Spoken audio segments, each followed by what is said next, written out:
سڵاتان لەبێت و ئەم کاتتان باش بینەرانی خۆشەویستی تلڤیزیۆنی کۆمەڵا لەگەڵ هاوڕێ هاوکارم تالب هاتوونێتەوە خزمەتان بۆ پێشکەشکردنی بەرنامێکی تایبەت بە 8 مارس ڕۆژی جیهانی ژن. ئەمڕۆ 8 مانگی مارس ڕێکەوتی 17 مانگی ڕەشەممە ڕۆژی جیهانی ژنە. پێشە شتێک پیرۆزبای ئەو ڕۆژە گەورە و مێژوویە لە هەموو ژنان و پیاوانی یەکسانی خواز لە کوردستان، ئێران و گشت جیهان دەکەین. پیرۆز بێ لێتان، سەربەرز و شاد و سەرکۆتوو بن. لەگەڵ سلااو و ڕێز ئازیزان، منیش بەنەوەی خۆم پیرۆزبای ڕۆژی 8 مارس ڕۆژی جیهانی ژن دەکەم و هیوای گەیشتن بە کۆمەڵگایەکی بەدوور لەستەم و هەڵاواردن دەخوازم.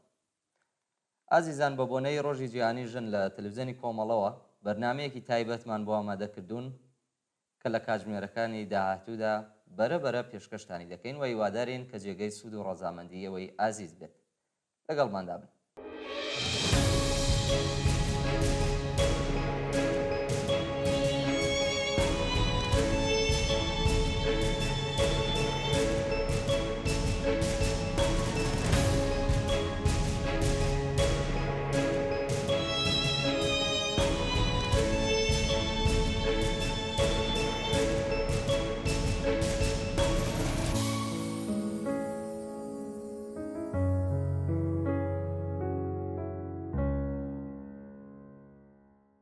کورسێکی مێژووی 8 مارس.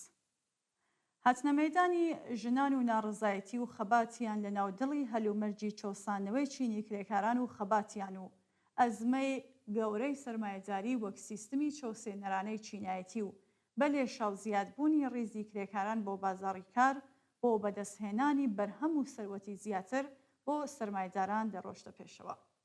کارکردنی تاقەت پڕۆکێن و کرێکەمی کرێکاران لە وەزعەدا وای کردبوو خەباتی چینی کرێکار و یەکێتیە کرێکاریەکان و حزبە سۆسیالیستیەکان پێیان نابووە مەیدانی خەبات و ناڕزایەتی بۆ داسەپاندنی خواست و داواکاریەکانیان بەسەر خاوەنکارەکاندا. لەم هەلومەرجەدا ڕێزی ژنانی کرێکار ڕۆژانە پەیوەست دەبوون بە بازاڕی کار و چینی کرێکار و خەباتەکەیانەوە. ئەگەر ژیانی چینی کرێکار بەگشتی لە دنیادا خراپ بوو بێت، ئەوە ژیان و گوزەرانی ژنان خراپتر بوو و مافی دەنگدانیان نەبوو. باری ئابووریان زۆر خراپ بوو. لە زۆر جێگای دنیادا مافی کارکردنیان نەبوو.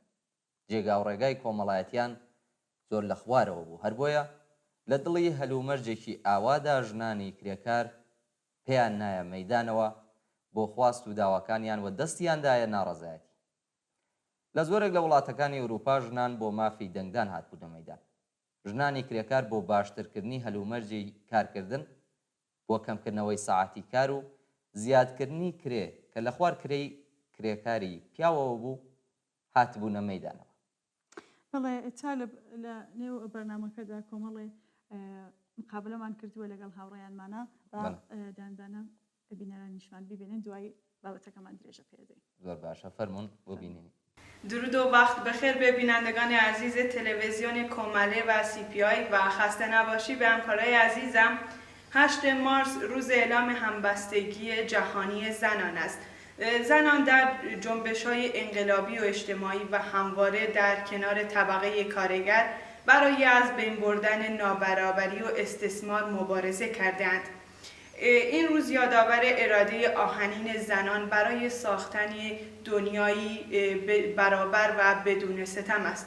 مبارزه برای آزادی، برابری و سوسیالیسم تا پیروزی ادامه دارد و من در همین جا به زنان آزادیخواه، زنان زندانی سیاسی و مادران دادخواه و پیشمرگ‌های کماله و حزب کمونیست ایران تبریک میگویم.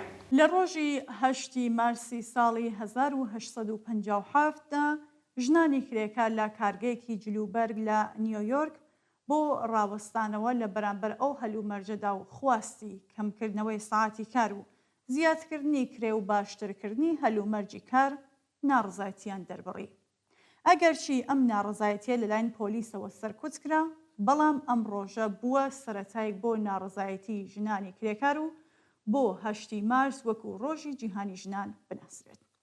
ساڵی 1970 کە هاوکاتی بەردەوام چوونە سەرەوەی خەباتی چینی کرێکار و یەکێتیە کرێکاریەکان و سوسیالیستیەکان بوو، لە هەمان کاتدا دەورەی خەبات و ناڕزایەتی ژنانی کرێکار بوو بۆ مافە کۆمەڵایەتی و سیاسیەکانیان و بە بۆنەی تێپەڕینی 50 ساڵ بەسەر خۆپێشاندان و ناڕزایەتی ژنانی کرێکار لە نیویۆرک لە 8 مارسدا دەستیاندایە ناڕزایەتی. لە مانگی ئوتی ئەم ساڵەدا بوو کلارا زتکین وەک ڕابەرێکی سۆسیالیست بۆ داکۆکی لە مافەکانی ژنانی کرێکار لە کۆبوونەوەی ژنانی سۆسیالیستە باسی خۆپێشاندانی ساڵانەی کرد. لە ڕۆژی 8 مارسی ساڵی 1970 زاینیدا ژنانی سۆسیالیستی ئەمریکا ڕۆژی 8 مارسیان بە خۆپێشاندانێکی گەورە بەڕێکرد. لە 28 فێڤریەی 1990دا ژنانی ناوچەی مانهەتەن لە نیویۆرک خۆپێشاندانی ناڕزایەتیان ئەنجامدا. ئەم خۆپێشاندانە بە دوای مانگرتنێکی گەورە و شکۆداری کرێکارانی ژن لە نیویۆرکدا هات کە تیایدا زیاتر لە 20,000 کرێکار دەستیان لە کار کێشایەوە و بۆ ماوەی چەندین هەفتە مانگرتنیان بەردەوام بوو. لەگەڵ سەرکوت و دەستگیرکردن و ڕاونانی پۆلیس بەڵام مانگرتنەکە بەردەوام بوو. ساڵێک دواتر واتە لە ساڵی 1910 زاینیدا لە دووهەمین کۆنفرانسی ژنانی سۆسیالیست لە کۆپنهاگ کە نزیکەی 100 ژن لە 17 وڵاتی جیهانەوە بەشدار بوون، کلارا زێتکین یەکێک لە ڕابەرانی ئەو کۆنفرانسە و هەڵسوڕاوێکی سۆسیالیستی ئیشارەیدا بە ڕۆژی نێونەتەوەی ژنان. کۆنفرانس بڕیاری دیاریکردنی ڕۆژی 8 مارسی وەکو ڕۆژی جیهانی ژن دەرکرد. ئەنتەرناسیۆنالیستی دووەم پشتیوانی لەو بڕیارە کرد. ئەمە یەکەمین ڕێکخراوێک بوو کە ئەم ڕۆژەی بەڕەسمی ناسی.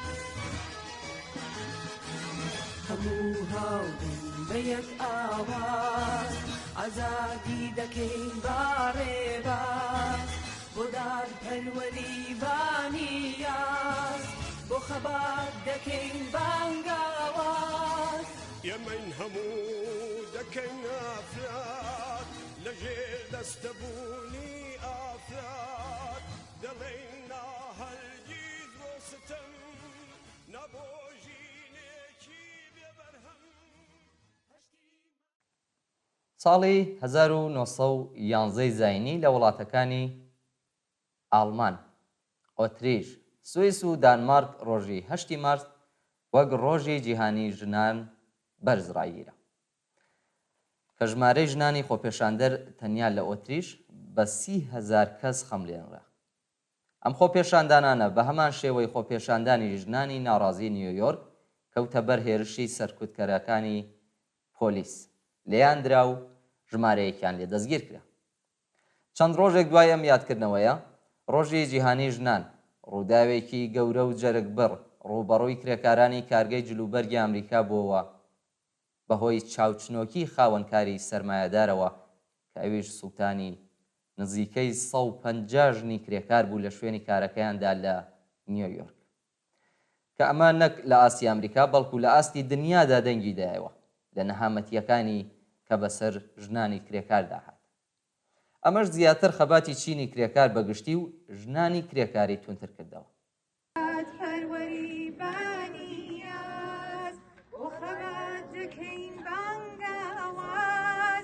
ئێمەین هەموو دەکەین ئافراد لەژێر دەستەبوونی ئافراد دەڵێین ناهەرگیز بۆ ستەم نەبۆژینێکی بێبەرهەم. 8 مارسی شای ڕۆژەکانی بۆ ژنانی جیهانی دەستێکی نوێ بۆ هاوسانی بۆ دادپەروەری و یەکسانی دەبا هاوسەنگی بژین هەستنگی پێشکەوتن نەبین پیاو و ژند و بوونەوەرێن بۆ یەکتری گرنگ و سەروەرێن بەڵێ بۆ مرۆڤ سالاری بۆ ئازادی و هۆشیاری بۆ سەربەستی بە یەک بڕوا ڕەنگان بەگشتین یادەگا هەشتی مارسی شەرۆژەکانی بۆ ژنانی گشتجیهانی دەستێکی نوێ بۆ هاوسانی بۆ دادپەروەری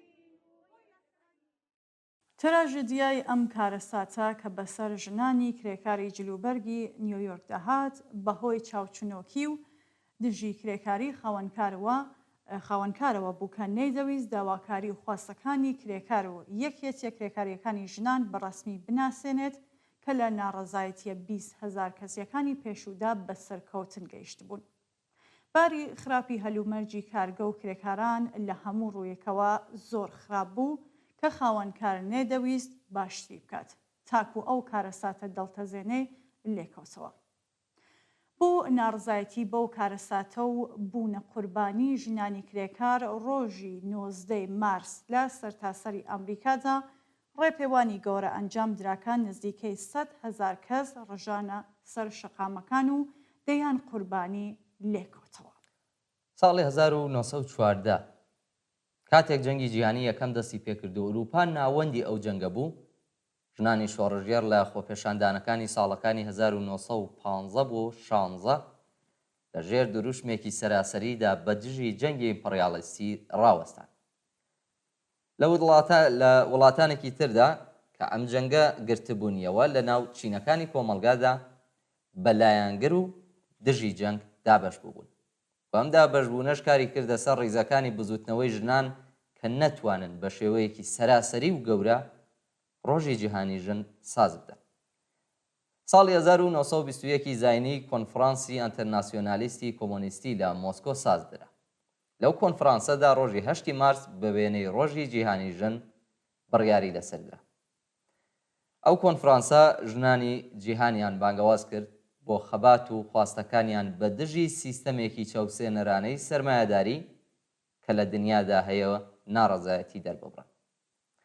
لەم کۆنفرانسەدا ئەلێکساندرا کۆلۆنتای وەک کەسایەتیەکی دیار و سوسیالیست و هەڵسوڕاوێکی ژنان وەرە سەردەمی دەسەڵاتی ئیتحادی شۆڕەویدا 8 مارسی وەک ڕۆژێکی ڕەسمی ڕاگەیاند.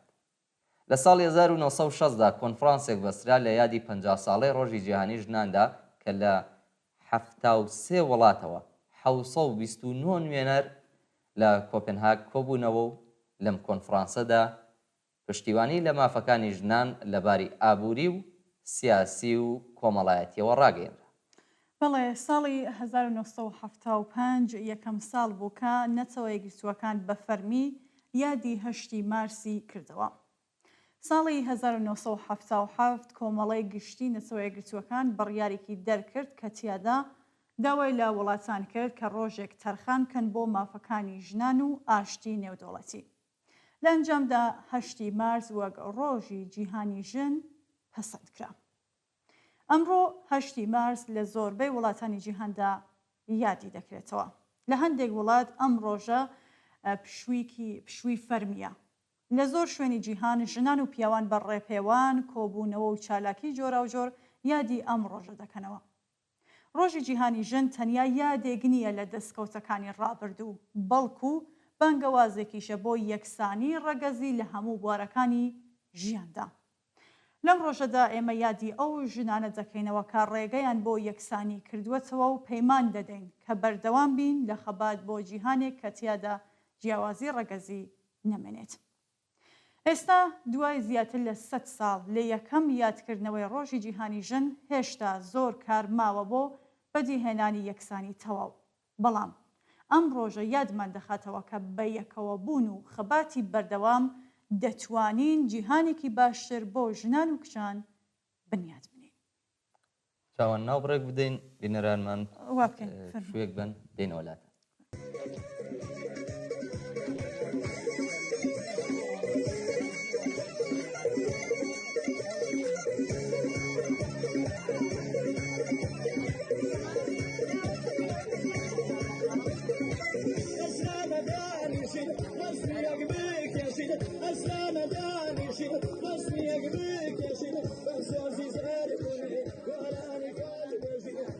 بۆ ماوەی 46 ساڵە کە ڕژیمی کۆماری ئیسلامی لەسەرکارە.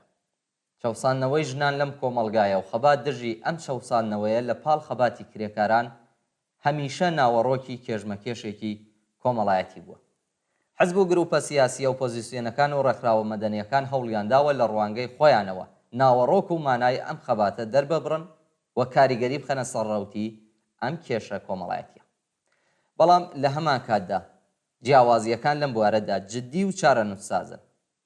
کاتێک کۆمۆنیستەکان باز لە یەکسانی هەموون تاکەکان دەکەن بەبێ گوێدانە ڕەگەز، نەتەوە، زمان و هەر شتێکی تر مەبەستیان یەکسانی ڕاستەقینە و کۆمەڵایەتیە، نەک تەنها یەکسانی یاسایی. یەکسانی یاسایی لە کۆمەڵگایەکی چینایەتیدا کە تاکەکان لە سەرەتاوە لە دۆخی نایەکساندا لەدایک دەبن و هەر لە مناڵیەوە لە هەلوو دەرفەتی نایەکسان بەهرەمەندن ناتوانێت یەکسانی ڕاستەقینە مسۆگەر بکات. کۆمۆنیستەکان لەگەڵ بەرگریکردن لە مافی هەموو ئەندامانی کۆمەڵگا و خەبات بۆ بەدەستێنانی ئەم مافانە بەم جۆرە یەکسانیە ڕازی نابن و بۆ دامەزراندنی سیستمێکی وەها خەبات دەکەن کە دەرفەت و هەلومەرجی کۆمەڵایەتی و ئابووری یەکسان بۆ هەموو ئەندامانی کۆمەڵگا دابین ببێت. کەسانی یەکسانی یاسایی بەداوای لێبوونەوە یەکسانی یاسایی هەموو ئەندامانی کۆمەڵگا بەبێ گوێدانە ڕەگەز و نەتەوە و باوەڕ و هیتر لە ڕوانگەی ئێمەوە تەنها مەرجێکی پێویست لە بۆ گەیشتن بە یەکسانی تەواوی کۆمەڵایەتی.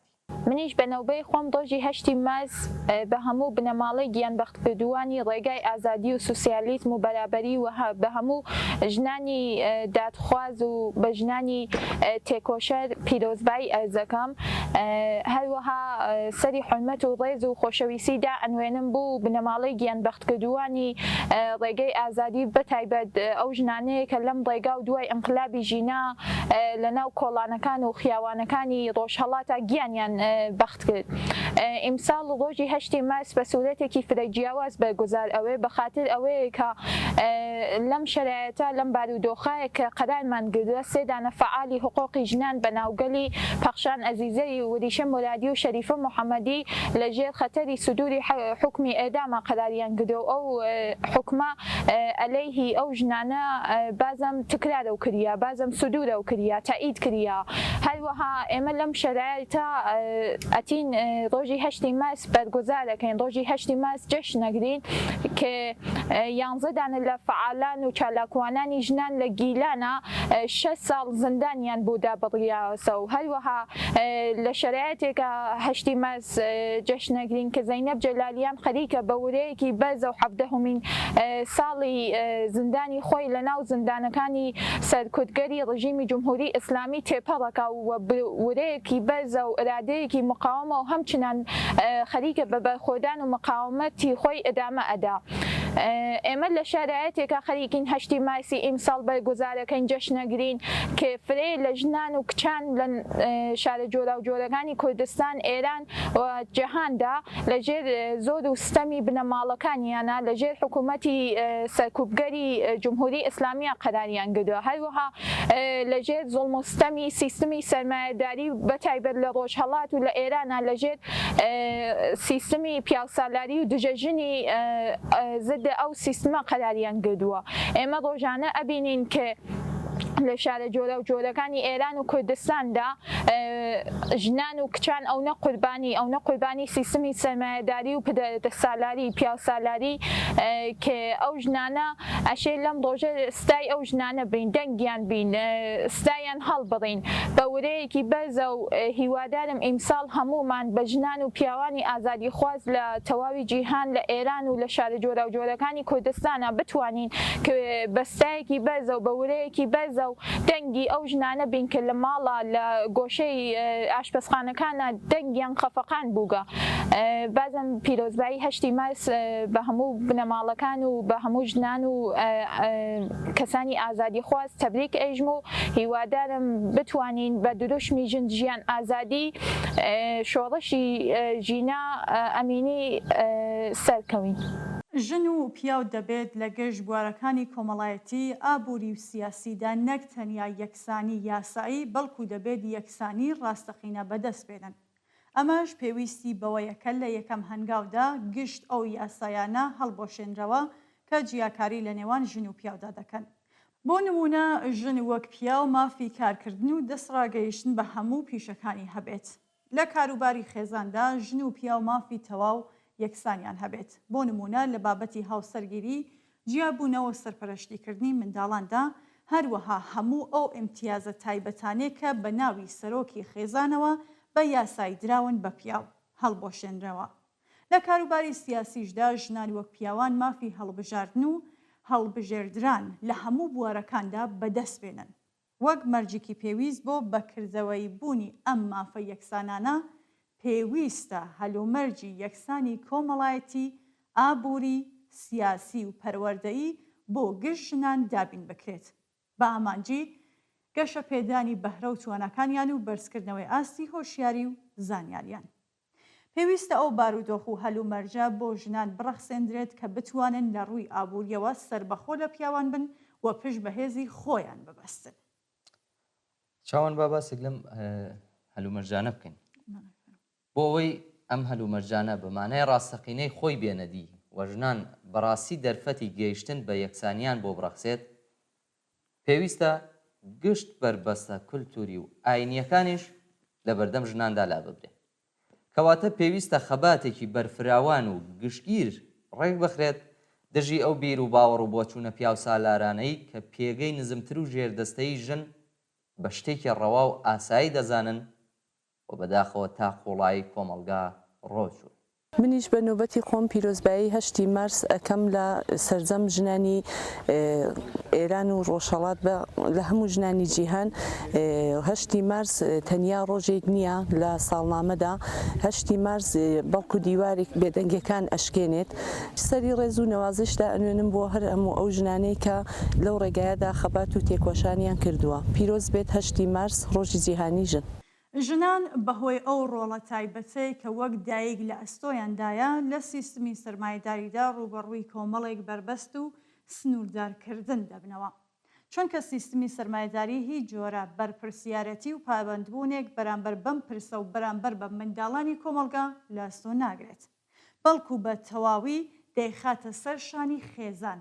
هەر بەم هۆیەشەوەکە ژنانێکی زۆر بەهۆی هەژاری دارایی یان تەنانەت کولتوری لە کاتی منداڵبووندا یان گیانیان لەدەستدەن یان تووشی کۆمەڵێک ئازاری دەرونی و گرفتی تەندروستی دەبن کە دەرەنجامەکانی بۆ هەمیشە لەسەر ژیانیان قورسایی دەکات. ئەمەش لە ڕاستیدا واتای ئەوەیە کە زۆربەی ژنان تەنانەت لە ڕووی مافی ژیانیشەوە لەگەڵ پیاواندا یەکسان نین. لە ڕوانگەی کۆمۆنیستەکانەوە کۆمەلگا دەبێت بەرامبەر بە ڕۆڵی دایکایەتی ژنان هەست بە بەرپرسیارەتی و پابەندبوون بکات. نابێت وەک پرسێکی تایبەتی ژنان سێری بکات، بەڵکو پێویستە بە دابینکردنی هەلومەرجی بەرفراوان و بێبەرامبەری تەندروستی چارەسەری و کۆمەڵایەتی ئەم سنووردارکردن و ستەمانەی کە بەسەر ژناندا لە کۆمەلگا چینایەتیەکاندا دەسەپێندرێن بنبڕ بکات. لەگەڵ ئەمەشدا لە کۆمەلگای سەرمایه‌داریدا ڕۆڵی دایکایەتی و پەروەردەکردنی منداڵ سنووردارکردنی کۆمەڵایەتی و ئابووری بەسەر ژناندا دەسەپێنێت و بربەست لە بەردەم گەشەکردنیان دروست دەکات. دایکبوون دەبێتە بربەستێک لە بەردەم دەستڕاگەیشتنی ژنان بە یەکسانی یاسایی و کۆمەڵایەتی. ئەم ڕاستیانەش هەموو لەبەر ئەوەیەکە سیستمی چینایەتی و چاوسێنەری سەرمایه‌داری کاری دایکایەتی و پەروەردەکردنی منداڵ وە کارێکی تایبەت و کەسی لێک دەداتەوە. بەڵام ئەم پرسە بە تەواوەتی پرسێکی کۆمەڵایەتیە و چارەسەرێکی کۆمەڵایەتیشی هەیە. ناوبڕ وەربگرین؟ ناوبڕێک دێنەوە لای بینەرانی خۆشەویست. جیهانی 8 مارس ڕۆژی ژنان پیرۆز بێت لە تەواوی ژنانی جەهان و ژنانی ڕۆژهەڵات، بە تایبەت ژنانی زیندانی کراو. بە نۆبەی خۆم سەری ڕێز و نەوازشدا ئەنوێنم بۆ تەواوی زیندانی سیاسیەکان و لەیرا وەسڵامی خۆم ئاراستەی هەموویانەکەم. ئەم ڕۆژی 8 مارسە بە نەحوەیە ترۆ بەرگوزار ئەبێت کە ژنانێکی زۆر لە شۆڕشی ژینا بە تایبەت ژنانی ئازادی خواز لە شۆڕشی ژینا لە زیندانەکان بند کراون و ژن بوو بە سمبۆلی مقاومەت لە شۆڕش و ژینا. زۆر باشە چاوان باسمان لەوە کرد کە وتکە ئەم پرسە پرسێکی تەواو کۆمەڵایەتیە و چارەسەرێکی کۆمەڵایەتیشی هەیە. با بزانین چارەسەری کۆمەڵایەتی ئەم کێشە چیە؟ ئەم هەوڵ و تێکۆشانە بە کورتێمان ناگرێتەوە.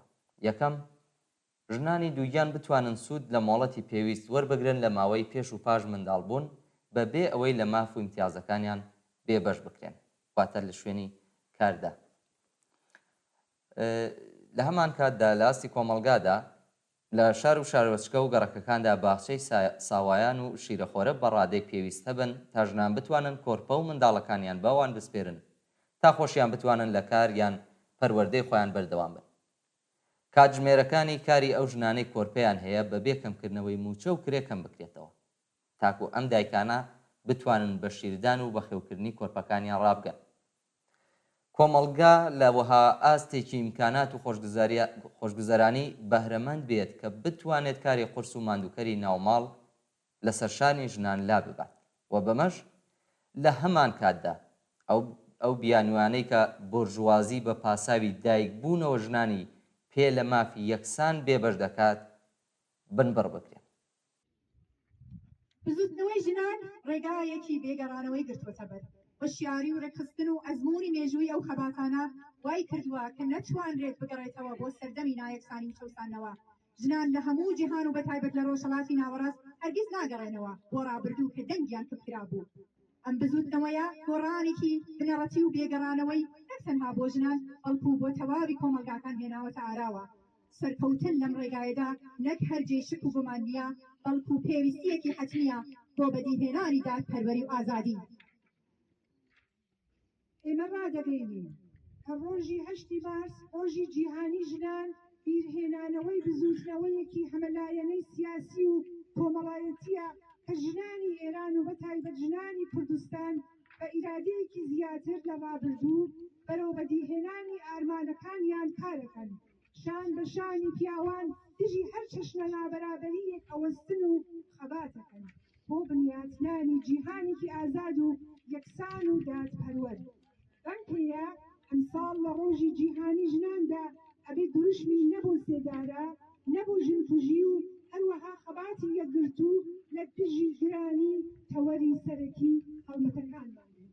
ڕۆژی جیهانی ژن ڕۆژی دەربڕینی ناڕزایەتی لە دژی ژێردەستەیی نیوەی کۆمەڵگای مرۆڤایەتی شەرمەزارکردنی ئەو سوکایەتیە کە دەرهەق بە ژنان دەکرێت. با لەم ڕۆژەدا هاودەنگ پێکەوە لەگەڵ هەموو جەماوەری یەکسانی خواست لە سەرتاسەری دنیادا دەنگی ناڕزایەتی خۆمان بەرزتر لە هەر کاتێک لە دژی ژێردەستەی و سوکایەتی و سەرکوت لە ئێرانی ژێردەسەڵاتی کۆماری ئیسلامیدا دەرهەق بە ژنان هەڵبڕین و یەکدەنگ بڵین ئەم ژێردەستەیە قبوڵ ناکەین. ئینسانەکان یەکسان و هەڵاواردن و جیاوازی بە پێڕەگەز لێ بێزاری. دەنگ هەڵبڕین و سوکایەتی و سەرکوتی ژنان بێ حورمەتی ئاشکرای هەر ڕۆژەی کۆماری ئیسلامی بە ژن ڕسواکەین و خوازیاری یەکسانی و پارێزەری حورمەت و کەسایەتی ئینسانەکان بین. دەنگ هەڵبڕین کە جیهانی زۆرم لێ دنیای کۆیلەتی و دیریەتی ژنان دەبێت نەمێنێ. یاسا و ڕیسای کۆن و گەندەڵ کە ژنان لە پیاوان جیا دەکاتەوە دەبێ هەڵوەشێتەوە و زاڵبوونی پیاوان بەسەر ژناندا لە ناو ماڵ و کۆمەلگا و لە شوێنی کاردا دەبێ کۆتای پێبێ. بژی یەکگرتوویمان بژی ئازادی و یەکسانی پیرۆز بێت 8 مارس ڕۆژی جیهانی ژن.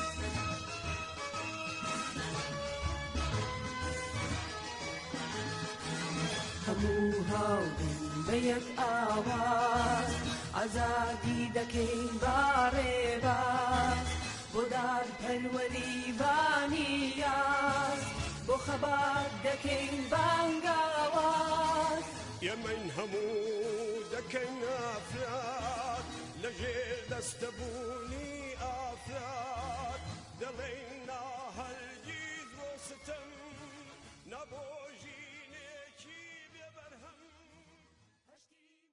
ئەمڕۆکە بازرگانی سێکسی حەڵاڵی ئیسلامی لەژێر ناوی سیغە لە ئێران پڕڕەونەقە و لە برەودایە. لە پاڵەوەدا دیاردەی ژنانی خیابانی هەیە کە بۆ بینینی پێویست ناکات زۆر بەوردی و بە سەرنجەوە لە گۆشە و کەناردا بڕوانین. ئەوەندە بەسە لە کاتژمێر 9 شەو بەولاوە چیتە چەند شەقامێکی دیاریکرا و ئەو سەیارانە ببینی کە کەسەکان لە نێو سەیارەکەیاندا بۆ کڕینی جەستەی ژنێک دەکەونە کێبڕکێوە و دوای سەودا و مامەڵەی بەڕواڵەت نایاسایی بەڵام ئاشکرای ئەم بازاڕە سیارەکان بە دووسێ سەرنشینەوە لە بەرچاوان ون دەبن. هێشتا هەراوهوریای ئەزواجی کاتی و چەند هاوسەری لایەحەی حمایەت لە بنەماڵە لە مەجلیس نەبڕابەوە کە دانیشتوانی ناوچە جۆراوجۆرەکانی تاران شاهدی ئەوە بوون کە چلۆن بەرگە و نامیلکەی تەبلیغاتی بۆ پەرەپێدانی سیغە بە ئاشکرا بڵاو دەکرێتەوە. بەستە تەبلیغاتیەکان لە پاڵ تەبلیغی پیتزا و هیتر لە سەرتاسەری شاری تاران خزمەتگوزاری تریش پێشکەش دەکەن. لە ئێرانێکدا کە هەموو سایتە نایارەکانی ڕژیم فیلتر کراون ئێمە شاهدی گەلێک سایتی بێفیلترین کە لە ڕێگای ئەوانەوە دەکرێت لەگەڵ ئەو دامەزراوە و ناوەندانەدا پەیوەندی ببەسرێت کە دەستیان لە زواجی کاتیدا هەیە. لە بەشێک لەو سایتانەدا بە بەردەوامی لە قسەی ئیمامەکان سەبارەت بە زەواجی کاتی کەڵک وەرگیراوە. کۆماری ئیسلامی کە بێشەرمانە ئەم ئافەتەی نظامی سەرمایه‌داری بەڕەسمی و قانونی کردووە بە یەکێک لە هۆکارە سەرەکیەکاندا دەنێن و ئەم ڕژیمە لە زمرەی بێئابڕووترین دەڵاڵانی سەنعەتی سێکس دەزانێت. گومانی تێدا نیە لە کۆمەلگایەکدا کە هەمووان بە شێوەیەکی یەکسان لە ئیمکاناتی ئابووری و ڕێکفاهی کۆمەڵایەتی بەهرەمەند بن ئیتر جێگایەک بۆ فرۆشتنی سێکس و لەش فرۆشی نابێت. بەنەوبەتی خۆم ڕۆژی 8 مارس پیرۆزبایی یەکەم لە هەموو ژنانی خەباتکار و ژنانی جیهان بە تایبەت دایکانی شەهیدان پیرۆزبایی یەکەم. ژنان و پیاوانی ئازادی خواست ئەگەر خوازیاری بنیادنانی کۆمەڵگایکی شیاوی ئینسانین، ئەگەر خوازیاری ئازادی و بەرابەرین، ئەگەر خوازیاری وەدیهاتنی مافە کۆمەڵایەتیەکان مافە ئابووری و سیاسیەکان بۆ هەموو ژنانن، ئەگەر خوازیاری کۆتایی هێنان بە هەر چەشنە تونند و توێژیەک لە دژی ژنانن، ئەگەر لە چەنگ پیاومەزنی و فەرهەنگی کۆنی دژبەژن وەتەنگ هاتوون، یەکدەنگ و یەکگرتوانە خوازیاری وەدیهاتنی خواستە بەرحەقەکانتان بن. پیرۆز بێت 8 مارس ڕۆژی جیهانی ژن. پیرۆز بێ ڕۆژی 8 مارس بژی ژن ژیان ئازادی. 8 مارس ڕۆژی جیهانی ژن ڕۆژی بەرزترکردنەوەی دەنگی یەکسانیە. باڕیزەکانمان لە خەباتی دژ بە نظامی پیاومەزن و دژ بە بێمافیەک کە یاسا شەرعیەتیەکان بەسەر ژنانیاندا دەسەپێنن پتەوترکەین. هەڵاواردن لە ژیانی بنەماڵەییدا، هەڵاواردن لە ژیانی ئابووری و لە شوێنی کاردا، هەڵاواردن لە بەرابەر یاسادا، هەڵاواردن لە چالاکی سیاسی و لە بەڕێوەبرنی کاروباری وڵاتدا دەبێت کۆتایی پێبێت. ڕیزی یەکگرتووی ژنان و پیاوانی یەکسانی خواز و شۆڕژگێڕ زامنی سەرکەوتنمانە. پیرۆز بێت ڕۆژی جیهانی ژن. 8 مارس ڕۆژ جیهانی ژن بە تواو ژنانی کوردستان و ئێران و بەتایبەت بە ژنانی ئازادی خواز و مبارز پیرۆزبایی. ئازاری تونوتێژی دژ بە ژنان سروور ناناسێت، چین و توێژ ناناسێت، گەورە و بچووک ناناسێت. لە هەر شوێنێک ژنێک هەبێت جۆرێک لە جۆرەکانی تونوتیژی لە دژی خۆی حەشارداوە و چزی خۆی دەوەشێنێت و ئازاری خۆی دەگەێنێت.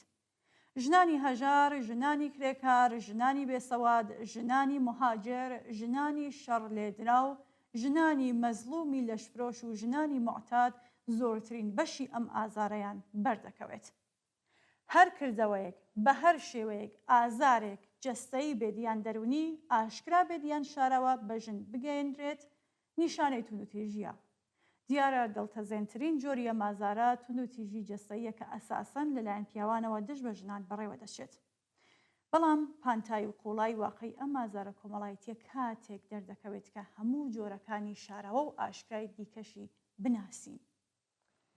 لە وڵاتێکی وەکو ئێران گەلێک لە توندوتیژیەکان بە پشت ئەستوری و شەریعەت خاڵی دیاریکراوی یاساییان بۆ پەسەند کراوە و بەبێ هیچ بربەستێک بەکردەوە دەردێن.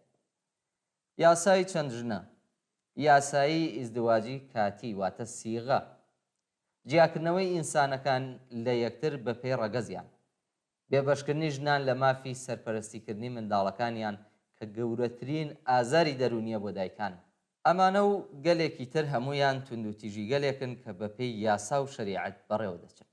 سڵاوتان لێبێ، منیش بە ناوبەی خۆم پیرۆزبایی 8 مارس ڕۆژی جیهانی ژنان دەکەم، بخصوص ژنانی ڕۆژهەڵاتی کوردستان کە هەمویان لایەن حکوومەتی ڕژیمی جمهوری ئیسلامی زڵمیان لێ دەکرێت و ئازاریان دەکرێت. ئەم کچە کەم تەمەنەی کە لە ترسا هەڵدەلەرزێ و بە زۆر ئەیدەنە بەرتیغی خەتەنەوە و هەتا ئەژی ئەبێ چ زووی ئازاری کەمەندانبوون تەحەموڵ بکات. ئەم کچە کەم تەمەنەی کە هێشتا هەر بیر لە بووکە شوشەکەی دەکاتەوە بەڵام بە شووی ئەدەن و ئێخەنە باوشی پیاوێکی بەتەمەنەوە، ئەم مناڵە دەربەدەرەی کە دەستی خۆشکی لە خۆی مناڵتر گرتووە و لە کۆڤیدۆرەکانی دادگۆستەریدا سەرگەردانە، ئەم ژنە لاوەیە کە لە ڕێگای ئاخوندێکەوە لەبەر دەرگای شوێنێ بە ناوی پیرۆزیەکانی قوم و مەشهەد لەش و کەسایەتی و غروری حراج دەکرێت، ژنان و کشانێکی لاو کە بۆ پەیداکردنی مەوادی مخەدر بۆ کەسوکاری معتادیان ناچار دەکرێن هەر کارێک بکەن، ئەوانە و گەلێک لەوانە زۆرترین قوربانی جۆرگەلێک لە توندوتیژی دژ بە ژنانێکن کە چارەنووسیان بەپێ یاسا و شەریعەت و بەرژەوەندی دەوڵەت و باوک و برا و هاوسەر دیاری دەکرێت. بەڵام گەلێک توندوتیژی دیکەش دژ بە ژنان هەنکە بە ڕەواڵەت نابیندرێن و لە ڕێگەی مکانیزمی پێچاوپێچی کۆمەڵایەتیەوە خۆیان دادەسەپێنن. ئەوانە ئەم جۆرە توندوتیژیە بەکاردێنن، ئەگەر خۆشیان دیار نەبن ئاسەواری کردەوەکەیان دیارە. ئەو ژنەی کە تەلاق دراوە و لە مافی سەرپەرستیکردنی مناڵەکانی بێبەشە، ئەو ژنەی سربەخۆ و بەتەنیا مافی سەفەرکردنی نییە، ئەو ژنەی کە بەهۆی ژنبوونیەوە ڕێگای چوونە ناو هەندێک لە پیشەکان، هەندێک لە بوارە وەرزشی و هونەریەکانی لێگیراوە، ئەو کچەی کە بەپێی بڕیاری باوک و باپیرەی و تەنانەت براکەی بەشوو دەدرێت، هەمووی ئەمانە دەبنە ئازارێکی دەرونی بۆ ئەو ژنە و نمونەی دیاری توندوتیژی بەکردەوەن کە دژ بە ژنان بەڕێوە دەچێت. ناوبڕێگە دێنە وڵات.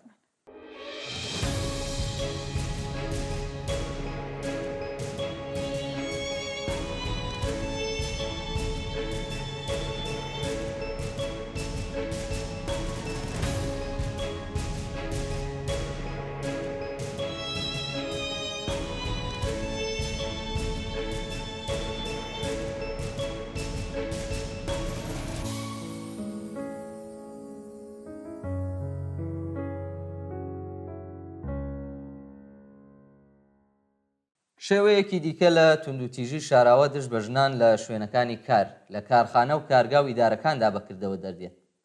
ئەو ژنەی کە بەبێ هیچ هۆیەک و تەنیا بەهۆی ژنبوونیەوە بەردەوام بۆڵەی بەسەردا دەکرێت و بە بەرچاوی هاوکارەکانیەوە ئیرادەی لێدەگیرێت، ئەو ژنەی کە لەلایەن خاوەنکار و یان تەنانەت هاوکارەکانیەوە گاڵتەی پێدەکرێت و تەشەری لێ دەدرێ و مەتەڵەکی پێدا دەدرێت، ئەو ژنەی کە لە شوێنی کاردا دەبێت بەردەوام نوکتەی سێکسی لە هاوکارانی پیاوی ببیسێ و بێدەنگ بێت، ئەو ژنەی کە ڕاستەوخۆ و ناڕاستەوخۆ دەکەوێتە بەر پێشنیاری پەیوەندی جنسی لەگەڵ ئەم پیاو و ئەو پیاو لە شوێنی کارەکەیدا، ئەو ژنەی کە بەهۆی مقاومەتی بەرامبەر بەم فشارانە دەکەوێتە بەرمەترسی لەسەر کاردەرکران و بە ناچار ئازاری دەرونی تەحەموڵ دەکات، هەمووی ئەمانە دیاردەی دزێوی توندوتیژی دژ بە ژنان لە شوێنی کاردا.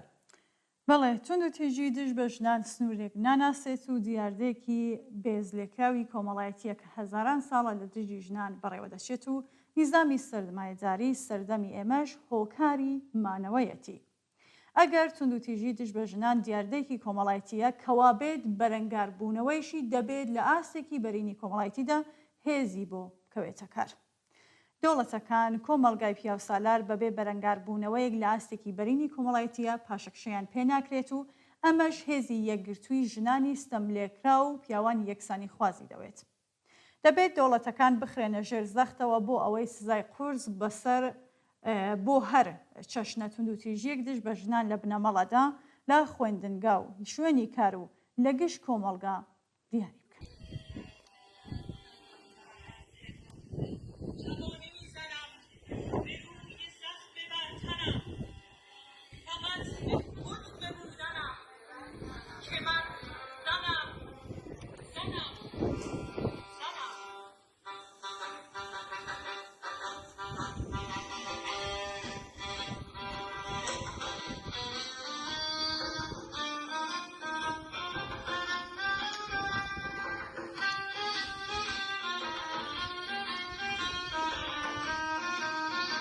هیچ کەس نابێت ڕێگا بەخۆی بدات کە توندوتیژی نواندن لە دژی ژنان بە بیانووی کێشەی ناوخۆیی بنەماڵە و قەوم و عەشیرەت و ئاین و فەرهەنگ پاساو بکات و لە سزای شیاوی خۆی دەرباز بێت.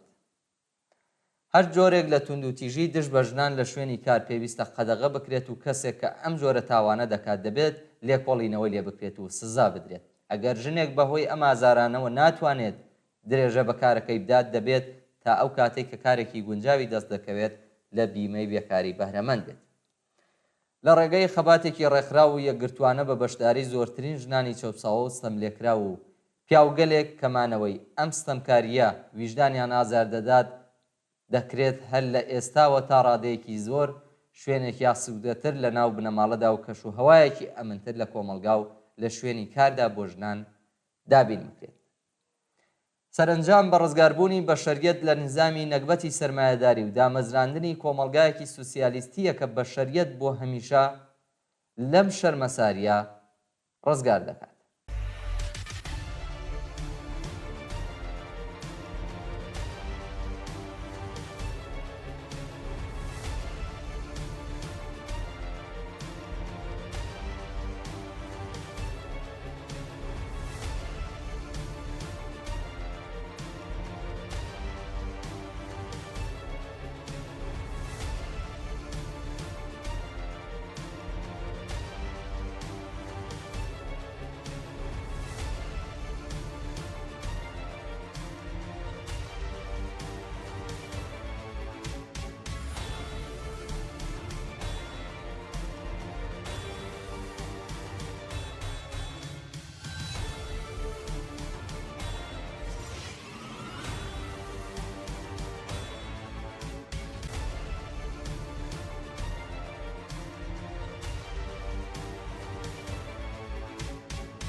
سیستمی سەرمایەداری جیهانی نوقمی سەروەت و سامانی کردووەتە دۆزەخێک بۆ زۆرینەی دانیشتوانەکەی.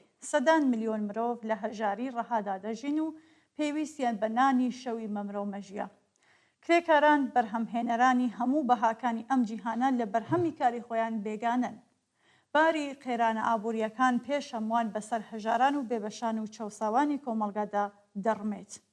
گەشەی تەکنەلۆژیا لە جیاتی کەمکردنەوەی کاتژمێرەکانی کار دەبێتە هۆی بێکاری ملیۆنان کەس و بوونی سوپای یەدەگی بێکاران. ئاسایشی پیشەی لە کرێکارانی لە کار سندووەتەوە. ئاسایشی گیانی ئەم سەرەتاییترین مافی مرۆڤ لێ دریغ دەکرێت و جەنگە وێرانکەرەکان یان ترس لە جەنگ خەوێکی ئاسوودەی لە خەڵکی ئەم گوێزەویە زەوت کردووە. سیستمێک کە جگە لە بەرهەمهێنانی قازانجبی لە هیچ شتێکی تر ناکاتەوە بێبەزەیانە خەریکی تێکدانی ژینگەیە و تەنانەت هەناسەدانی هەوایەکی تەندروستیش لە مرۆڤەکان دەسێنێتەوە. سیستمی سەرمایەداری هۆکار و هێشتنەوەی هەموو ئەم بەڵایانەیە. چاوان ناوبڕێک وەربگرین بینەرانمان شوێک بن دێنەوە لات.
بەڵێ چاوان ئەگەر باش سەیری دەوروبەری خۆمان بکەین تێدەگەین کە ژنان لە هەموو شوێنێک لە ڕیزی یەکەمی قوربانیانی ئەم سیستمە دژە مرۆڤایەتیەدا.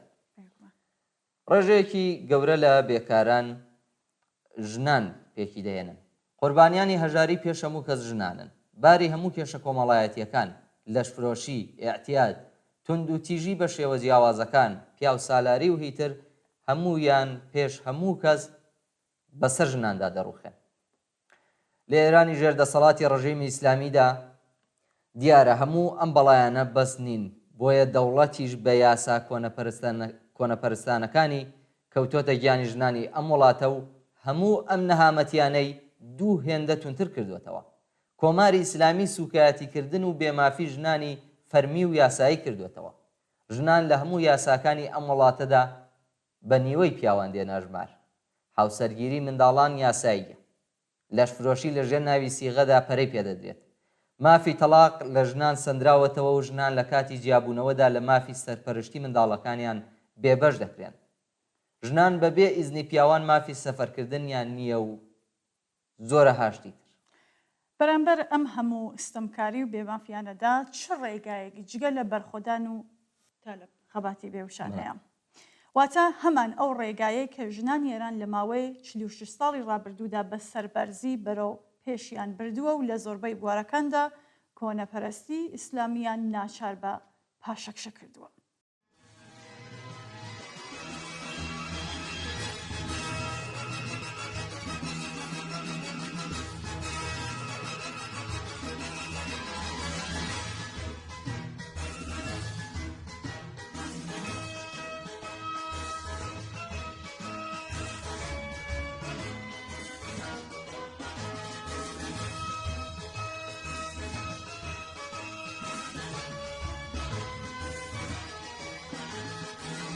هەموو هاوڕێن بە یەک ئاواز ئازادی دەکەین باڕێباز بۆ دادپەروەری بانیاز بۆ خەبات دەکەین بانگاواز ئێمەین هەموو دەکەین ئافراد لەژێر دەستەبوونی ئافراد دەڵێین ناهەرگیز بۆ ستەم نەبۆژی ئازیزان هەر لە سبەینەی دامەزراندنی حکوومەتی ئیسلامیەوە خەباتێکی سەخت و سەنگەر بە سەنگەری ژنان لەگەڵ ڕژیمی ئیسلامی و یاسا و نەریتەکانی کە ئەم ڕژیمە پشتگیری کردوون دەستی پێکرد. ژنان لە دادگانە عادیلەکانی ڕژیمدا دەنگی مافخوازی خۆیان بەرز کردەوە و بەرەنگاری یاسا کۆنەپەرستەکانیان بوونەوە. لە ڕێزی پێشەوەی خەباتی کرێکاران و خوێندکاران و خانەنشینان و چینە ناڕازیەکانی تری کۆمەلگادا شان بە شانی پیاوان ئامادە بوون و ئازایەتی متمانە بەخۆبوون و وشیاری خۆیان پیشاندا.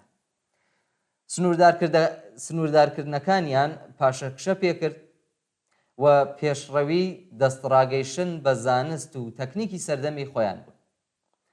دەرگای مەیدانە وەرزشیەکانیان بەسەر خۆیاندا کردەوە. حیجابی زۆرە ملیان پاشەکشە پێکرد، چوونە زیندان، عشکەنجە و سوکایەتیان پێکرا، بەڵام سەری ملکەتیان دانە نەرمان.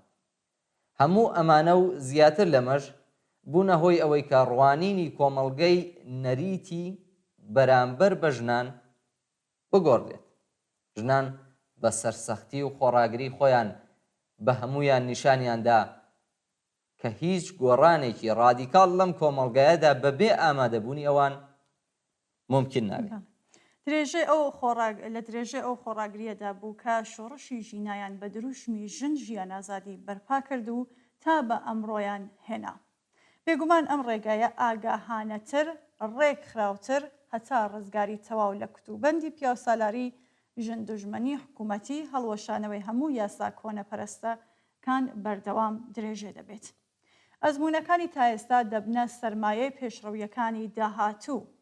خەباتە کۆمەڵایەتیەکانی ژنان لەگەڵ بزووسنەوە ڕادیکاڵەکانی هەنووکەیی کۆمەلگا پێکەوە گرێ دەدرێن، لە یەکتر هێز وەردەگرن و هەموو پیسی و پاشماوەکانی ئەم سیستمە و پاشماوەکانی سەردەمانی پێش و لە داوینی ئەم کۆمەلگایە ڕادەماڵن. ژن ژیان ئازادی، ژن ژیان ئازادی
یەکەم هێرشی دژی شۆڕشی لە ساڵی 1357 دا بۆ سەر ڕێزی ژنان سازماندرا. یەکەم گۆپاڵ بەدەستانی ڕژیمی ئیسلامی چوونە جەستەی ژنانی ناڕازی کە بوێرانە لە بەرامبەر بە خانەنشینکردنی ژنان و داسەپاندنی حیجابی ئیجباری شەقامەکانیان کردبووە گۆڕەپانی خەباتێکی پڕشور. ئەگەر بۆ دژی شۆڕش هێرش بۆ سەر ڕێزی ژنان سەرەتای دەستپێکی سیاسەتێکی کۆنەپەرستانە و داسەپاندنی سوڵتە بەسەر ژناندا و یەکەم خاکڕیز بۆ هێرش بۆ سەر هەموو ماڵباتی خەڵک لە هەمان مانگەکانی یەکەمی بەدەسەڵات گەیشتنی ڕژیمی ئیسلامی تاقمی حیزب الله لە تاران و شارەکانی دیکە ڕژانە سەر شەقامەکان و بە سوکایەتی بێحورمەتی ژنان بەناو بێحیجابیان خستە ژێر گوشارەوە بۆ ئەوەی حیجابی ئیسلامی بپۆشن. لە قوتابخانەکانی کچان بە جۆرێک لەگەڵ قوتابیان هەڵسو کەوتیان دەکرد کە گۆیان نەفسی چوونی ئەوان بۆ قوتابخانە تاوانێکی گەورە بوو. ئەوان دەبووە بە 1001 بڕۆویانووی بێناوەڕۆک بە تاوانی پێکەنین بەهۆی جۆری هەڵسو کەوتکردن، یاریکردن و وەرزشکردنیان و لە یەک کەلامدا بە تاوانی ژنبوونیان سزا بدرێن. نە لە قوتابخانەکان و نە لە هیچ شوێنێکی دیکە باسێک لە وەرزشی کچان و ژنان و کەڵکوەرگرتنی ئەوان لە ئیمکاناتی گشتی وەرزشی لە ئارادا نەبوو.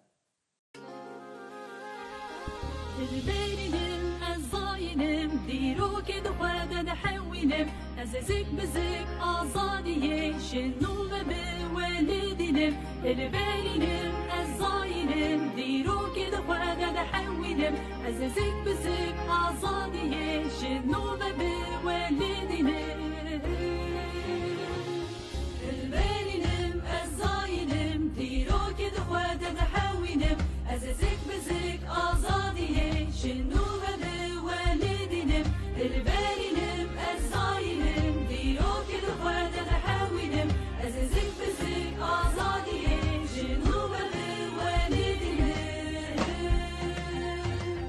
أزا دركبم أزا بكرم أزا ببجم أزا بكلم كسني كارل سرمن بريار بدش بومن كسني كارل سرمن بريار بدش بومن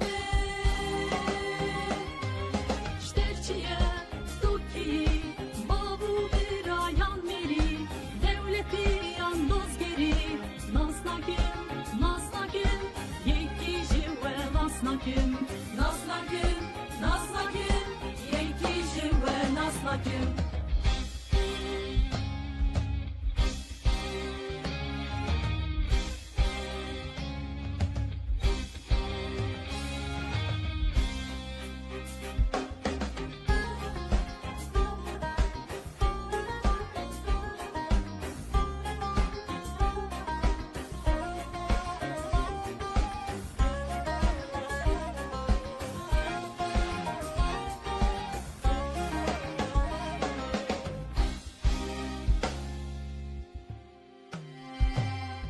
از جن و بد بنویسم چارن و صاحبون خواه از تجاری قبول نکم بریاری لسر جیان خواه از جن و بد بنویسم چارن و صاحبون خواه از تجاری قبول نکم بریاری لسر جیان خواه از درکب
ژنانی بێحەجاب بۆ زۆرێک لە شوێنە گشتیەکان بە فەرمی قەدەغە کرا و ژنانی بێحەجاب لە کەڵگوەرگرتن لە زۆرێک لە ئیمکانات بێبەشکران.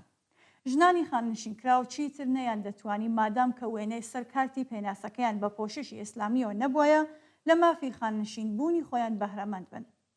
دابینکردنی کار و پیشەی ژنانی کرێکار و کارمەند بە بۆنەی تەسلیم نەبوون لە بەرامبەر ئەم هەڵاواردنە ئاشکرایە کەوتە مەترسیەوە و بەکردەوە زۆرێک لە ژنان بەهۆی ڕاوەستان و خۆڕاگری لەسەر کارەکانیان دەرکران. ژنان بەبێ ئیزنی پیاوەکان لە ئەنجامی زۆرێک لە کارەکان بێبەشکران. ئەزدواجی ژنێکی باڵغ بەبێ ئیزنی باوکی چیتر ڕسمیەتی نەما و لە دەرفتەرخانە ڕسمیەکاندا تۆمار نەدەکرا. ئەم پێشەلکاریە گشتیانە لە دژی ژنان جگە لە ئاستی کۆمەڵگا بنەماڵەکانیشی گرتەوە. پشتیوانی نەکردنی یاسا و کۆمەڵگا لە ژن دەستی پیاوانی دەمارگرژ و مەزنخوازی ئاوەڵاتر کرد و جێگا و شوێنی ژنانی لە بنەماڵەدا بەڕادەیەکی زۆر دابەزاند. یاسا و ڕێساکانی کۆماری ئیسلامی بە گشتی هەر لە یاسای بنەڕەتیەوە بگرێت تا پەسەندکراوەکانی مەجلس و یاسای کارگا و ناوەندە دەوڵەتیەکان و دادگاکانی شەرع لەسەر ژێردەستەبوونی ژنان لەم نظامەدا تاکید دەکەنەوە. ڕژیمی کۆماری ئیسلامی بەم کارنامە پڕ لە سوکایەتی و زوڵم و ستەمە لە دژی ژنان بوو کە لەگەڵ تەوژمی بەهێزی شۆڕشی ژن ژیان ئازادی بەرەو ڕووبەوە. ئەگەرچی دیاردەی بێحجابی بەردەوام یەکێک بووە لە شکڵەکانی خۆڕاگری ژنان لە بەرامبەر یاسا و ڕێسای دواکەوتوانەی کۆماری ئیسلامی و ژنانی ئێران هەر بەو شێوەیە کە زۆرێک لە یاسا دواکەوتوەکانی ئەم ڕژیمەیان لە ژیانی ڕۆژانەی خۆیاندا ناوەتە ژێرپێ بە بەڕێوە نەبرنی حیجابی زۆرم لێش بەکردەوە یاساکانی دژەژنی کۆماری ئیسلامیان خستە ژێرپێ. ئێستا نۆبەی بزوتنەوەی ژنانە کە بە ناسینی بارودۆخی لاواز و داماوانەی ڕژیم و بە پشبەستن بە دەستکەوتەکانی شۆڕشی ژینا و وە کەڵگوەرگرتن لە ئەزمون و دەستکەوتەکانی بزوتنەوەی شۆڕژگێڕانەی کوردستان شەپۆلی هێرش بۆ سەر ژنانی ئێران تێک بشکێنێ و ڕژیمی کۆماری ئیسلامی لە گەیشتن بە ئامانجەکانی ناکام کات.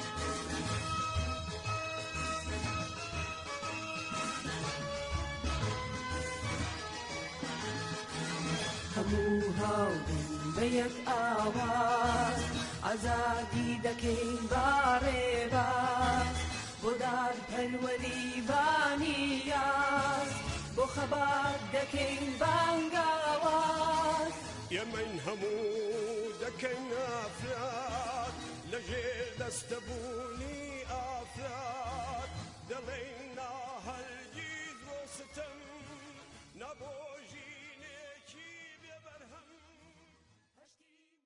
استراتێژی ئێمە لە بزوستنەوەی ڕزگاری ژندا لەسەر ئەم هێڵانە کە باسی یەکەم بنیادنەوە. یەکەمیان پەیوەستبوونی کۆمەڵی ژنان بە بەرەی کار و زەحمەت. ڕزگاری ژن لە کسوبەندی ستەم و هەڵاواردن بە هەمەتی ئەو کەسانە مۆیەسەر دەبێت کە هیچ قازانجێکیان لە بەردەواممانەوەی ئەم نیزامەدا نییە. ئەوە بەمانای ئەوەیە کە هەم ژنانی پێشڕە و ڕۆشنبیری ئێمە دەبێ ڕووبکەنە ئەو هێز لە بنەهاتووەی و ئەولەویەتی کاری خۆیان بۆ ئەم مەیدانەدا بنێن و هەم کرێکارانی پێشڕە و وشیار دەبێ پێش هەموو کەس ئاڵا هەڵگری خەبات بۆ یەکسانی و لە دژی پیامەزنی بن. دووهەم خەبات بۆ بەدەستهێنانی سربەخۆی ئابووری. سربەخۆی ئابووری واتە ڕزگاربوون لە یەخسیربوون لە گۆشەی ماڵدا.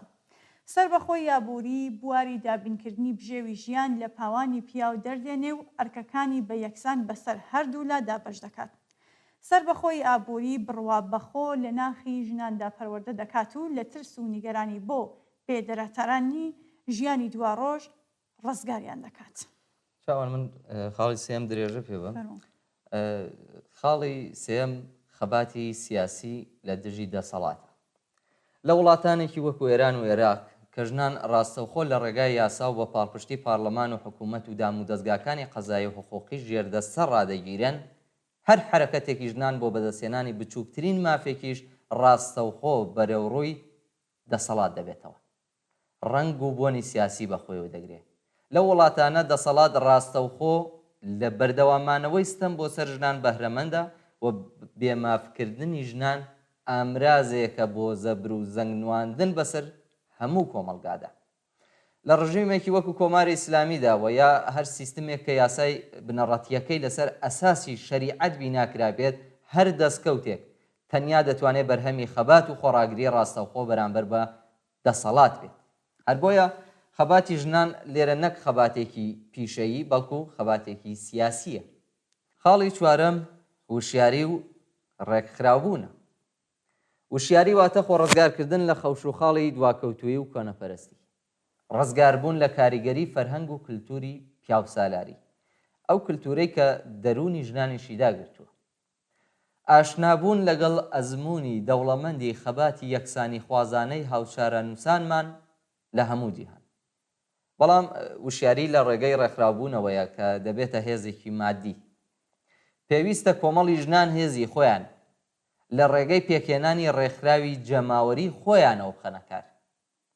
خاڵی پێنجەم خەبات لە پێناوی کۆمەلگایەکی سۆسیالیستیدا. سەرڕاستترین ڕێگا بۆ گەیشتن بە یەکسانی پەیوەستبوونی ژنان بە خەباتی کۆمۆنیستەکانەوەیە، واتە خەبات لە پێناوی دامەزراندنی کۆمەلگایەکی ئازاد و یەکسان و خۆشگوزەران، کۆمەلگایەکی سۆسیالیستی. لەوەها کۆمەلگایەکدایە ئەوەی کە شایستەی ئینسانی ژنە دابین دەبێت. ژن لە ڕووی ئابوووریەوە محتاجی دەستی کەس نابێت. کۆمەلگا بەرامبەر بە ژیانی ئینسانی ژن هەر لە مناڵیەوە هەتا لاوی، دووگیانی و منداڵداری، پیری و بەساڵاتچوویی بەرپرسیارە و ئیمکانی ژیانی سربەست و ئاسوودەی وەکو هەر ئینسانێکی دیکە بۆ دەڕەخسێنێت. ژن دەتوانێت ئێستاعداد و تواناییەکانی لە خزمەت بە بەرەو پێشچوونی ژیانی خۆی و کۆمەلگا گەشە پێ بدات. لەوەها کۆمەلگایەکدا ئینسانی ژن هیچ بربەستێک لەسەر ڕێگەی شکڵگرتنی خۆشەویستی واقعی نایبینێ.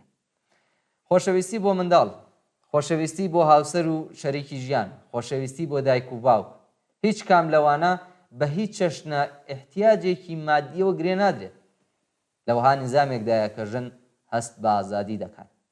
لەوەها نیزامێکدایە کە خۆشەویستی واقعی گەشە دەکات.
کۆمەلگای پیا و باوکسالار هەوڵ دەدات ڕۆژی 8 مارس بکاتە بۆنێک بۆ دەربڕینی خۆشەویستی و سوپاسگوزاری پیاوان بەرامبەر بە ژنان و ڕێزگرتن لە دایکایەتی. لە کاتێکدا 8 مارس ڕۆژی ڕێزگرتن لە هوشیاری و خەباتی ژنانە بۆ گەیشتن بە جاواکاریەکانیان وەکو مافی دەنگدان، کرێ یەکسان، مافی ئازادی لەش، مافی پۆشاک، مافی تەلاق، مافی سەرپەرشتیکردنی منداڵان و خەبات دژی یاسا جیاکاریەکان و نائادڵانەی نووسرا و نەنووسرا لە هەموو شوێنێکی جیهان. 8 مارس ڕۆژی بربەرەکانی ژنانە بۆ ئاشتی کە سەرمایه‌داری جیهانی هەردەم بۆ قازانجی زیاتر دەیخاتە مەترسیەوە. 8 مارس ڕۆژی خەبات بۆ ژیان و هەڵوەشانەوەی سزای ئەعدام واتە کوشتنی بانقەستی حکوومەتی و لە کۆتاییدا 8 مارس ڕۆژی خەبات دژی هەر جۆرە نائەداڵەتیەک، زۆرداری، جیاکاری و نایەکسانی پێکاتەریە. دەستخۆشاوان ناوبڕێک بدەین ئازیزان دەگەڕێنەوە لات.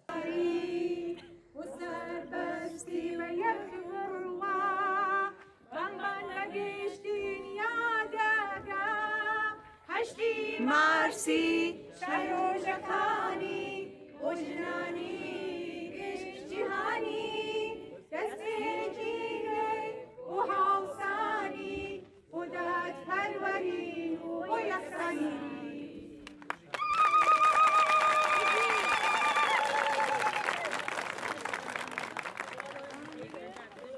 خەباتی ژنان بزوتنەوەیەکی کۆمەڵایەتیە و هەر بەم هۆیەوە خاوەنهێزی گۆڕانکاری و کۆمەڵایەتی و شۆڕژگێڕیە، تەنانەت ئەگەر شۆڕش بە مانای کلاسیکی نێت پەیوەندیە کۆمەڵایەتی و کولتوریەکانی کۆمەلگا دەگۆڕێت، وەگەوەی لە ڕەوتی ڕاپەڕینی ژینادا بینیمان. نەریتی ئەم خەباتە بە داوای لێبوردنەوە لە ئێران بە هیمەتی هێزە پێشکەوت و خوازەکان و چەپ دەگەڕێتەوە بۆ شۆڕشی مەشروتە، هەرچەندە لەگەڵ هەوراز و نووشێ و بەڵام بەردەوام بە قوڵبوونەوەی زیاتر درێژەی هەبووە، هەروەک چۆن لوتکەکەیمان لە بوونی بەرچاو و ڕادیکاڵی ژنانی هۆشیار لە ڕاپەڕینی گەورەی ژیان ئازادی دابینی. یەکەم ڕێپێوانی گەورەی ژنان لە 8 مارسی 1970 بەرابەر بە 1357 هەتاوی وەک یەکەم سەنگەری نافەرمانی و بەرگری و لە ناڕەزایی دژی دەستپێکی سەرکوتکردن و کۆنەپەرستی شقڵی گرت کە لەگەڵ سەرکوتی توندی حاکمان و لەژێر سێبەری نەریتی پیاوسالاری لەگەڵ دروشمیەکی وەک یان ڕووسەری یان تووسەری لەلایەن کۆنەپەرستی ئاینیەوە لە بەرامبەر دروشمی ئێمە شۆڕشمان نەکرد تاکو بگەڕێنە دواوە لەلایەن ژنان و پیاوانی پێشکەوت و خوازەوە ڕوبەڕووبەوە. هەرچەندە لەو کاتەدا ئەوەندەی پێویست بوو پشتیوانی هەندێک هێزی سیاسی نەبوو، بەڵام ژنان وازیان نەهێنا و بەرگری و خەباتی خۆیان لە هەر کۆڵان و شەقامێک، هەر ماڵێک و هەر زیندانێک لە ژێر سەختترین ئەشکەنجەکان و کوشتنی حکوومەتی و ناموسی و هیتردا درێژەیان پێدا. لەبەر ئەوە دەستپێکی ئەم خەباتە نە بە نهێنی بوو و نە تەنها سنووردار بوو بە ڕۆژێکی تایبەت و ئەوەندە قوڵ بووەوە و بەرفراوان بوو کە بەشێکی گەورەی کۆمەلگە بە واتای ئەم دروشمە کە ئازادی ژنان پێوەری ئازادی کۆمەلگایە تێگەیشتن و دروشمی ژن ژیان ئازادی بووە دروشمی سەرەکی ناڕەزایەتیەکانی جەماوەری خەڵک. ژن ژیان ئازادی 8 مارسان پێش پیرۆز بێت لە تەواو جەهان بەخش و ژنە زۆن نێکراوەکان. ژن ژیان ئازادی نە بۆ ئێدام نە بۆ ئێدام پەخشان و وریشە.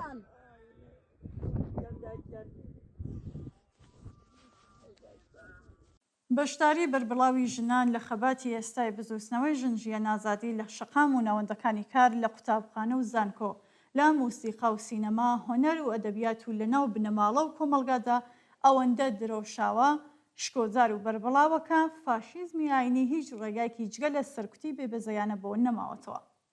دەرکردنی حکمی ئەعدام بۆ پەخشان عەزیزی، وریشە مورادی و شەریفە محەممەدی، حکومەکانی زیندان بۆ ژمارەیەکی زۆر لە ژنانی خەباتکار و شۆڕژگێر گوشاری لە ڕادەبەدەر لەسەر هۆنەرمەندانی بوێری وەک پەرەستوو ئەحمەدی، هیوا سەیفیزادە و بیتا سادقیان دوورخستنەوەی بەشێکی زۆر لە دەرهێنەران و ئەکتەرە بەناوباگەکانی ژنی پشتیوانی ئاخێزی شۆڕژگەرانی ژینە، پەروەندە سازی و دەرکردنی حکمی بێکارکردن و هەڵپەساردنی هەڵسوڕاوانی پیشەی مامۆستایان و پەرستاران و چڕکردنەوەی گوشاری بێبەزەیانە لەسەر ژنانی بەهایی لە زمرەی نمونە بەرچاوەکانی ئەم سیاسەتە سەرکوتگەر و دژ بەژنەیە. ئەم ئاستە لە سەرکوت و توندەتیژی لە دژی ژنان نیشانەی هێزی خەباتکارانەی ئەو ژنە بوێر و چاو نەترسانەیەکە زەویان لە ژێرپێ دەسەڵاتی ئاینیدا هێناوەتە لەرزە. یەکەم سوورەت لە باران نامەی ئێمەدا لە ژنەوە دەست پێ ئەکات. ئەمە سوورەتی ئەوینە لە مەملەکەتی شعردا ژن پاشایە و پیاو گەدایە، لە مەملەکەتی عاشقا ژن سەرچاوی خەونەکانە، ژن پەیامی بەردەکانە و ژن ڕێگایە. لە ناو جیهانی ئێمەدا ئەم سوورەتە ڕەنگە و دەنگە و سۆزە و زەنگە بۆ میراتی بەردی شاخیش، بۆ میراتی چرای خەونیش، بۆ میراتی هەتا و ئاو ژنی وێ و پیاو سێیەکە. 8 مارس ڕۆژی جیهانی ژن لە سەرجەم ژنانی ئێران و جیهان پیرۆزبایی دەکەین. ئێمە لەسەر ئەو باوەڕین کە داکۆکی لێبڕاوانە لە ڕۆڵی پێشنگایەتی ژنان لە ئاخێزی شۆڕژگەرانە ژێنا، داکۆکی لە یەکسانی مافی ژنان و پیاوان لە سەرجەم بوارەکان بەبێ لە بەرچاوگرتنی ڕەگەز، ئاراستەی جنسی و جندەری، نەتەوە فەرهەنگ و بیر و باوەڕ و هەروەها داکۆکی لە پەرکە زێڕینەکان لە دۆخێکدا کە لە ئاستی جیهاندا هێرش و دەستێژی بۆ سەرمافەکانیان پەرێسەندووە، یەکێکە لە بنەما سەرەکیەکانی داکۆکی لە دروشمی درەوشاوای ئازادی، دیموکراسی و سۆسیالیزم. ئەمڕۆکە بزوستنەوەی ژنانی ئێران بە لە یەک هەڵپێکرانی دروشمی ئازادی خوازانەی چین و توێژە جۆراژۆرەکانی جەماوەر و ویست و داواکاریەکانی کرێکاران و زەحمەتکێشان باشکرا بە ئاراستەی بەرەو ڕۆتی چەپ هەنگاوی هەڵگرتووە. ئێمە بە هەموو هێزەوە پشتیوانی لەم بزوستنەوە شۆڕژگەرانە دەکەین کە لە پێناو کۆمەڵگایکی ئازاد، دیموکراتیک، سێکۆلار و فەمینیستیدا خەبات دەکات و خۆمان بە بەشێکی بچووک لەو بزوستنەوەیە دەزانین. نابێت ئەومان لەبیر بچێت کە شارستانیەتی سۆسیالیستی شارستانیەتێکی ژنانەیە.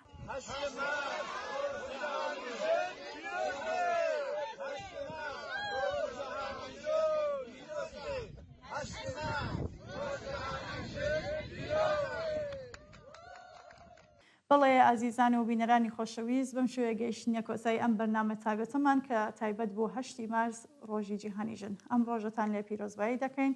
هەر خۆش و سەلامەت و بەختەوار بن. لان منیشەوە کاتوساتێکی خۆشتان بۆ خوازم و زۆر سپاس کە تا کۆتایی بەرنامەکە لەگەڵماندا بوون و هیوادارین سوودی پێویست و کەڵکتان لێوەرگرت بێت. ماڵەوە.